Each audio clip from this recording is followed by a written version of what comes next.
Hello and welcome to Ciaran and Gav's Film Club. My name is Gav and I'm your host, and this is our Christmas special. So our classic of the week is going to be that Christmas movie Die Hard. And of course, when we talk about Die Hard, we'll talk about whether it really is a Christmas film.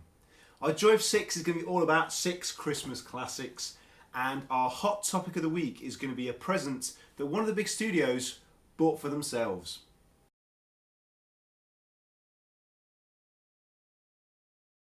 So, Die Hard. This is our classic of the week. A lot of people will tell you this isn't a Christmas film, and if you look at the plot, John McClane, a New York policeman, finds himself 3,000 miles away from home in LA, where he has to take on an army of terrorists come bank robbers. Now, that initially doesn't sound like a setup for a Christmas film, but even if you don't consider this a Christmas film, it still is one of the greatest action films ever made. And that's mainly because it has such an incredibly tight plot. This thing is like a drum, it's that tight. There is no fat in this film. It's a shade over 2 hours long, but at no point does it ever feel like it's anywhere near that long, and at no point does it feel like it's over long. Whereas modern action films, they clock in at 2 hours, 2.5 hours, and bits of them just drag. There's never that issue with Die Hard. It is like perfectly paced. The tempo, the tone, it's incredible. It's so well put together. It's brilliantly written. It's so well cast. We have Bruce Willis starring as the police officer John McClane. He's young enough to be believable with the physicality in order to pull off all the things you see him doing. But also, he's reasonably fresh still at this point from starring in Moonlighting, the TV comedy. And you can tell because there are funny bits in this, as every action film needs. You need some humour, and he hits those marks perfectly. He's got great comic timing, Bruce Willis. And actually, you know, you look at him sometimes, you think, oh, I wish he'd done a little bit more comedy sometimes, rather than just kind of staying into these sort of very sort of black and white action films. It also has a behoova performance from Alan Rickman, starring as the leader of the robbers, Hans Gruber. The slightly hilarious German accent notwithstanding, and the probably slightly even worse American accent he tries to put on later to pretend that he's actually one of the hostages. Let's put that to one side, but in general he is almost your perfect Christmas pantomime villain. He hams it up just the right amount, and he's clearly having a lot of fun in this role. The other thing I absolutely adore about this film is the fact that every little bit of information, every little breadcrumb you're fed actually pays off later. So there's a scene early on when John arrives at the party, and one of Holly, his wife's co-workers, is trying to get her to tell him about this Rolex she's been given because she's just closed this big deal. So she's got this $3,000 watch. And she's like, oh no, it's fine, it's fine. And of course this pays off at the end, because actually, what is it that Hans Gruber's got hold of where he's hanging out at the side of the building? It's this watch, and John removes it and off he goes, and he falls to his doom. Little bits like that, the fact that what seemed like a completely throwaway fact near the start of the film comes back and plays off near the end. I love stuff like that. I also adore the fact that this is kind of, it could only have been made in the 80s, this film. It's kind of quintessentially 80s, because it opens up with this idea of John McClane's character has been emasculated. So his wife has got this amazing job, pays really well, and actually means she has to move to the other side of the country and take her kids. And it completely kind of changes the dynamic of their relationship. And it's only really in the 80s you kind of have that, because before then the idea of, you know, it was even now obviously we have a massive gender pay gap, but that was when we were starting to get the first steps of equality, and clearly as Holly McClane shows, she gets a much better job, much better paid than his, and it's far better for the family for her to do that. He imagines she's going to fail and come running back to him because he's the man, and of course she doesn't. She doesn't need him. She is actually living her life out there and raising the kids. And actually, John, right, yeah, if you want to stay in New York, we don't actually need you. But of course, being the 80s, the way he wins her back is through kind of a very macho kind of way of offing 9 terrorists. Of course, in the end, it works. Whether that will be the case anymore these days, I'm not quite sure. But it does really. This is one of the reasons I see it as a Christmas film, is because John McClane's character starts off, he's not a, he's clearly, he wants his wife to fail, but by the end, he kind of learns and grows and kind of accepts this relationship and realises that he was wrong, and he does want her to succeed. And there's a bit where he's on the CB radio to his buddy Al Powell, Sergeant Al Powell, out on the street, and his line is something along the lines of, "She's heard me say I love you 1,000 times, but she's never heard me say I'm sorry." And it's that kind of thing where, oh yeah, this really does feel Christmassy in the same sort of way as we have something like A Christmas Carol, all about someone realising that they can be a better person and learning and growing and all that sort of lovely kind of Christmassy stuff.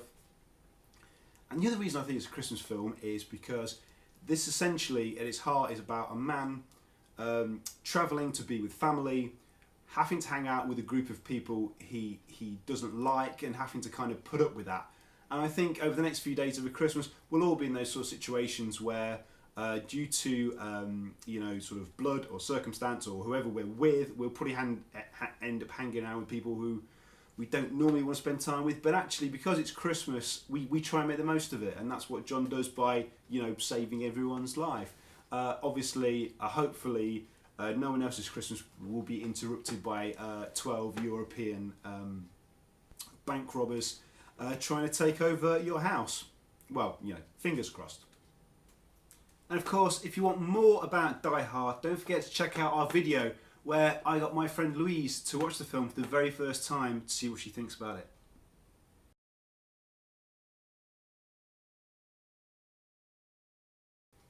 Okay, so now it's time for our Joy of 6. Now, if you've not seen the show before, the way this section works is that every week we have a different theme, and we pick 6 films that kind of fit into that theme. Of course, being Christmas, we have to pick Christmas films. What else would we go with? But as we've seen talking about Die Hard, there are a lot of action-based Christmas films, and kind of Shane Black started this the year before Die Hard with when he wrote Lethal Weapon, which is set at Christmas. He also wrote The Long Kiss Goodnight, an action film set at Christmas, and he directed Iron Man 3, an action film which takes place at Christmas. Now next year he's rebooting the Predator franchise, so I'm just hoping that actually we'll see Predators at Christmas. What's not to love about that idea? So, for our Joy of 6 Christmas films, we've decided to leave out the action films and just focus on Christmas films, okay? Now, this isn't meant to be the definitive list of the 6 greatest Christmas films. These are just 6 Christmas films I absolutely love, and if your favourite isn't in, I'm really sorry, but please feel free to comment. And these are not going to be the 6 best, these are just 6 Christmas films that I love. So at number 6, I've got a really, really contentious one, and this is The Princess Bride. Now, you might have seen The Princess Bride and think, that doesn't take place at Christmas. There's nothing Christmassy in that film whatsoever. And to a large point, you're right. This is a lovely family adventure, fairy tale. It's an incredible film. And it's one of those films you could easily put on over Christmas and the entire family are going to enjoy it. It's a great film. It's so well written. It's just a lot of fun, this film. But why is it in my Joy of 6 Christmas films? Well, you might have missed this, but at the start of the film, when Kevin from the Wonder Years is in bed ill and Columbo comes in to read him a story, there's a little shot of all the houses across the street just through the window, and they've all got their Christmas decorations up. So yes, it's tenuous, but I'm including it in my list of Christmas films.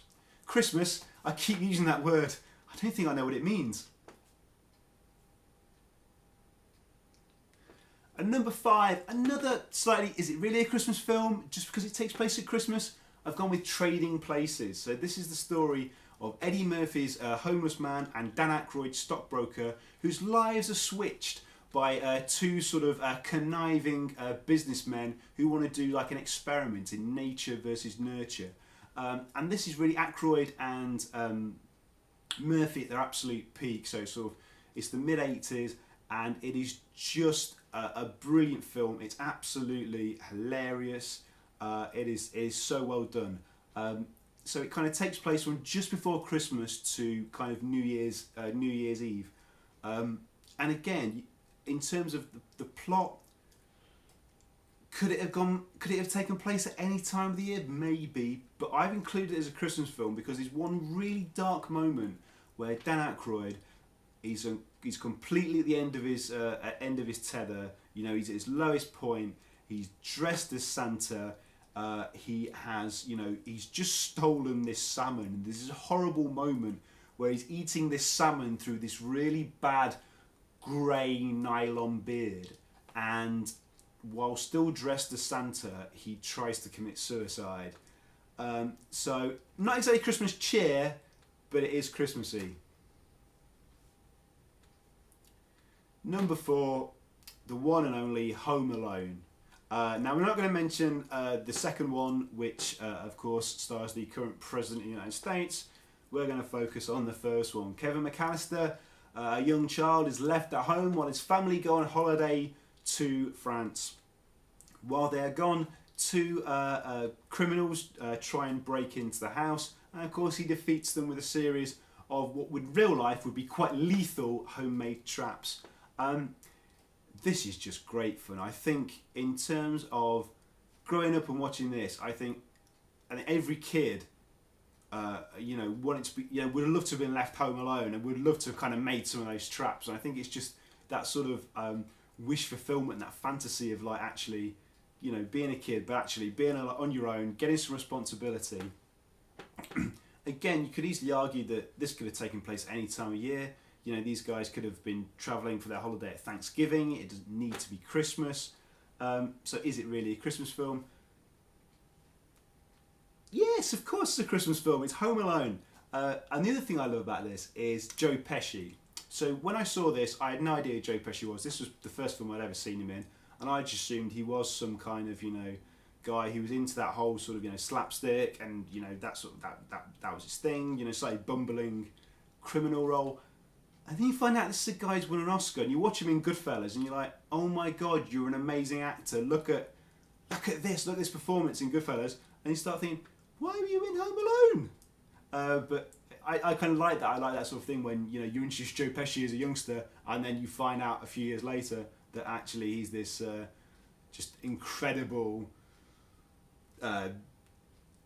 powerful actor that isn't just kind of a guy who gets his head hit and all that sort of stuff while trying to break into a house featuring a child. So for Christmas we have to go with one of the Christmas Carol versions, and the one I want to go with is Scrooge, the Bill Murray version. I absolutely love this. It's my favourite adaptation, and there have been loads of really great adaptations of A Christmas Carol. I love the Muppet version. That's great, but what I really like about Scrooged is, while so many other ones, they're all set in that kind of Dickensian time frame, this is a very 80s take on Scrooged. So Bill Murray plays a TV exec, and of course, as we expect, he's visited by 3 ghosts, and he learns the error of his ways, becomes a better person, becomes a nicer guy, right? And it's a great film, and it's really funny. It's got Bill Murray in, so you know it's gonna be great. There's David Johansen in, who was in the New York Dolls as the Ghost of Christmas Past. There's also a really small cameo for Miles Davis, the great jazz musician. It's which is just a really odd sort of fact. But I love this. It's brilliant. It's so well done. Like all of those sort of, you know, Christmas Carol, it's got a proper bit of heart. Again, I think with the Christmas Carol, you could always make that argument about, does it really need to take place at Christmas? If you're going to learn and grow and become a better person, actually, you're going to look at your past, your present and your future. Does it have to take place at Christmas? Again, you're being really pernickety. We don't need to worry about these things. It's a Christmas film. And of course, you've got Bill Murray and you've got Ghosts, and this is the second best film starring Bill Murray and Ghosts. So yes, it is better than Ghostbusters 2. Alright, number 2, we have Elf. I love this film. It's just so fun and silly, and I know that Will Ferrell can be a bit of a Marmite character. You know, you talk to people about Anchorman, and half the people you talk to adore it, half the people you talk to absolutely hate it, and I understand that. But in this, he is so different to his normal kind of roles he plays. In this, he is just a big kid, and you can see him just having so much fun playing this role. So if you've not seen it, it's basically a child, a human child accidentally, human baby accidentally finds himself in the North Pole. He's raised by elves. He thinks he's an elf even though he's a lot taller than the rest of them. He finds out that actually he's not an elf. He has to go to New York to try and find his real dad. And Santa tells him that his real dad's on the naughty list. And Buddy, just because he has this amazing sort of Christmas spirit, he has it in him, and he wants his dad to be a better person, and he does. He manages to get his dad to become the person that actually he kind of sees him as, even though he's never met him. And this is a film just full of Christmas cheer, and you know, as we all know, the best way to spread Christmas cheer is singing loud for all to hear. So at number 1, what else could it be? It has to be the one, the only It's a Wonderful Life. Now, whereas Elf definitely is a Christmas film because it has Santa in it, it has elves in it, and again, It's a Wonderful Life. You can argue all you want about could have taken place any time of the year. You're wrong. It's a Christmas film. Let it go. So this is the story of George Bailey, who, due to money concerns, realises the only thing he has of any value is his life insurance policy, and so he goes to commit suicide on Christmas Eve. This is a guy who's got 3 children and a wife, and in order to get out of these problems he's in, he goes to commit suicide, which is kind of, you stop at that. I think that's a really dark sort of beginning to this film. Fortunately, he gets his life saved by an angel, who then proceeds to show him what the life in the town would have been like if he'd never been born. And this is just such an amazing idea. It's such an amazing idea that actually has been, we've seen it, homages and pastiches in almost every sort of series that has followed. But it's such a simple, beautiful idea, and George Bailey realises how many other lives his life has touched, and he realises that it really is a wonderful life. And I think we can all take something out of this. I think sometimes we forget actually how often our own actions impact other people and make other people's lives better, and I think that's really important to remember, and it's really important to remember at this time of year. This is one of the few films that I watch, and every time I watch it I cry. I can't help it. It's so beautiful and powerful. And the last time I went to see it at the cinema, there's an opening scene where the angels are discussing who they're going to send down to help George, and it's basically just a shot of the night sky, and the stars representing the angels, and they flash as they talk. And I just started welling up at this opening scene because I just remembered everything that comes after it, because I've seen this film so many times, and I love it. And it's just beautiful, and it's heartwarming, and it looks incredible. It's because it's black and white. It's one of those beautifully shot black and white films. It's a stunning film. It's so powerful. It's so beautiful. If you watch one film at Christmas, make this it. Make this your family tradition. Watch It's a Wonderful Life. Now that's all well and good, but any American viewers will know that there's one film conspicuous by its absence, and that is this, A Christmas Story. So I hadn't really heard of this until reasonably recently, and apparently there's a network in the States that shows this kind of on continuous loop on Christmas Eve, and it's almost kind of a sort of a tradition in the States that people sit down and watch A Christmas Story. So I've never seen this, which is why I missed out on the joy of 6. But what I will try and do is get this watched before Christmas, and I shall try and get some thoughts put up on our blogger site about my thoughts of A Christmas Story. So yeah, keep your eyes peeled for that.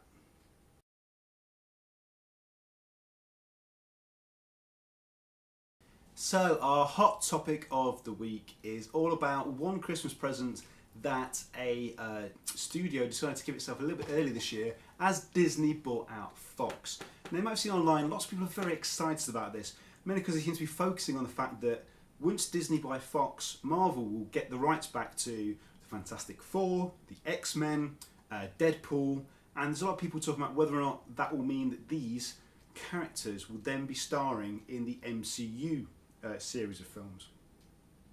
Now personally I have a bit of an issue with this because I think there's already too many characters in the MCU.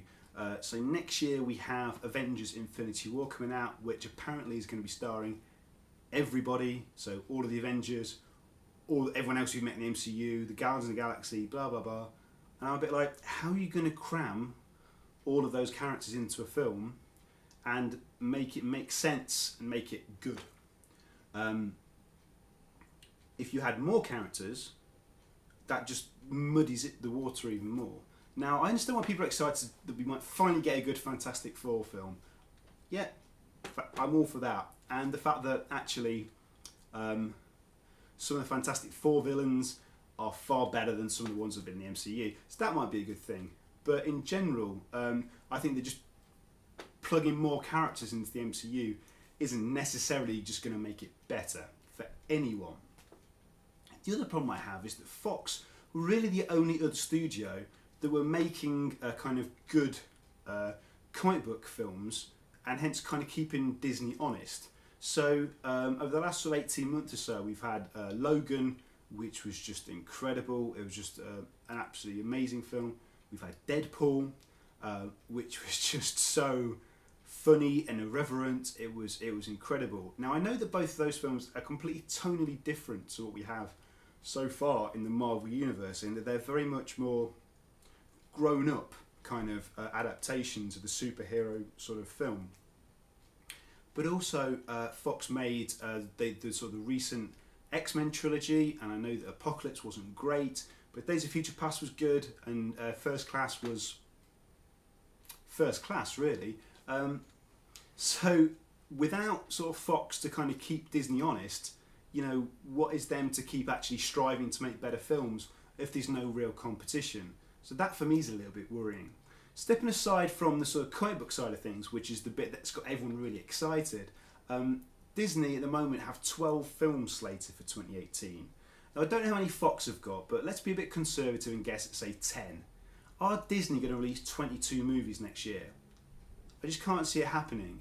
Even with sort of bigger production departments, editing departments, PR departments and all this sort of stuff, I just don't see how they're going to be able to release that many films.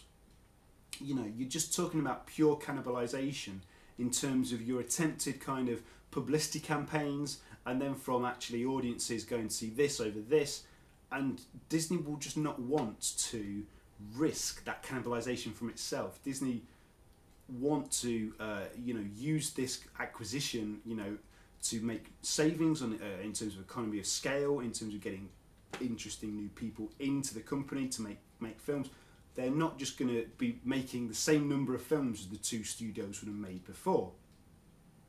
And this is a bit of a problem for me. Getting rid of one of the studios in Hollywood means that as consumers we are going to lose choice, and losing choice is always a bad thing, because even if you didn't like any of the movies that Fox have done, it's still one less voice, one less option that we're going to get out there. And the other thing is that Fox have been running sort of Fox Searchlight for a number of years now. Now this is their kind of indie division, I guess. Clearly not indie. It's not indie filmmaking because it's, you know, bankrolled by a major. But this is where they're sort of interesting, unique sort of things that aren't quite. They're not going to be mega blockbusters, but these are still good films. And you know, these are films that have been sort of critically lauded, you know, commercially successful, you know, have won awards, and it's going to be interesting to see what Disney want to do with this, because I think either they'll completely, you know, kick it to the curb and go, these aren't billion-dollar movies, we don't care, or this might be one of the main reasons for this acquisition, because for all of Disney's success over the last few years in terms of pure box office numbers, it's not really translated in terms of things like Oscars. So while, you know, they might release an animated film every year or every couple of years, that normally wins an Oscar. They'll normally get sort of, you know, best song Oscars for either their, you know, their animation or their new kind of live action adaptations of their old animation. And all of the, you know, either Star Wars or, you know, their Marvel films are really good at winning kind of the technical awards, you know, the effects awards. But they're not very good at getting nominations for either Best Picture, Best Director, Actor, Actress, Screenplay. So the big five they tend to miss out on. So do Disney see the acquisition of Fox Searchlight as their kind of shortcut to kind of reward success? Now personally, I hope that they keep that sort of department running and they back it and they continue to make some, you know, great, interesting films, because you're not going to get much cannibalization. There's not going to be, you know, a huge amounts of crossover between the interesting indie-like films and the massive kind of, you know, colourful comic book things.